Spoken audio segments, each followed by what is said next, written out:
ঈদের পর সংসদ অধিবেশনে বিএনপি গণভোট ও সংস্কার ইস্যুতে বিপক্ষে অবস্থানে থাকলে রাজপথে তীব্র আন্দোলন গড়ে তোলার হুঁশিয়ারি দিয়েছেন এনসিপির আহ্বায়ক নাহিদ ইসলাম।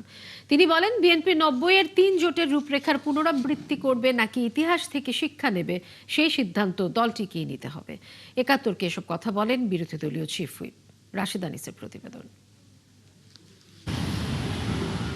গত ১২ই মার্চ ত্রয়োদশ জাতীয় সংসদের প্রথম অধিবেশন শুরুর পর ২ কর্মদিবস পেরিয়েছে। তবে এখনও সংস্কার পরিষদে শপথ নেয়নি সরকারি দল বিএনপি। শুধু সংস্কারের বিপক্ষে নয়, গণভোটের বিপক্ষেও বিএনপির অবস্থান স্পষ্ট বলে অভিযোগ করেছেন এনসিপির আহ্বায়ক ও বিরোধী দলীয় চিফ হুইপ নাহিদ ইসলাম। সংসদ অধিবেশনের পরবর্তী দিনেও বিএনপি তাদের অবস্থান না বদলালে রাজপথে আন্দোলনের হুঁশিয়ারি দিয়েছেন তিনি। সরকারের জায়গা থেকে এখনো চূড়ান্ত বক্তব্য পায়নি যে তারা কি গণভোট একেবারেই মানছে না, এরকমটাও তারা বলছে না।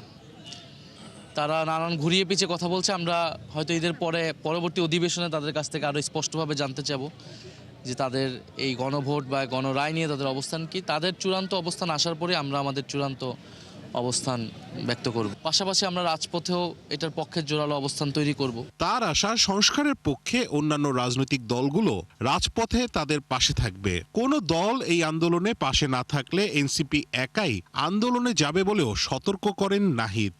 এনসিপি এককভাবে হলেও এই সংস্কারের পক্ষে অবস্থান করবে। সেখানে যদি ১১ দল বা ১১ দলের বাইরে আরও রাজনৈতিক শক্তিকে আমরা এখানে ইনভলভ করার বা ন্যূনতম ঐক্যমত তৈরি করার আমরা প্রচেষ্টা করব। ৯০-এর ৩ জোটের রূপরেখার মতো প্রতারণার একই পথ বিএনপি বেছে নেবে নাকি ইতিহাস থেকে শিক্ষা নেবে, দলটিকে সেই সিদ্ধান্ত নিতে হবে বলেও সতর্ক করেন এনসিপির এই শীর্ষ নেতা। ৯০-এর গণঅভ্যুত্থানের পরও বিএনপির এরকম আচরণ দেখেছি।